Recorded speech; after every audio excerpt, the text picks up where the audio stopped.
कोई मुसीबत नाजिल नहीं होती मगर अल्लाह के हुक्म से, और जो शख्स अल्लाह पर ईमान लाता है वो उसके दिल को हिदायत देता है, और अल्लाह हर चीज से बाखबर है। और अल्लाह की इताअत करो और उसके रसूल की इताअत करो। बस अगर तुम मुंह फेर लोगे तो हमारे पैगंबर के जिम्मे तो सिर्फ पैगाम का खोल खोल कर पहुंचा देना है।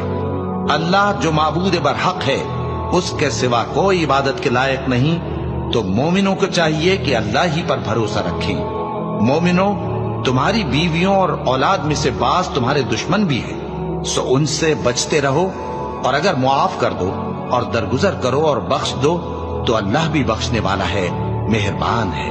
तुम्हारा माल और तुम्हारी औलाद तो आजमाइश है और अल्लाह के यहाँ बड़ा अजर है। सो जहां तक हो सके अल्लाह से डरो और उसके अहकाम को सुनो और उसके फरमाबरदार रहो और उसकी राह में खर्च करो।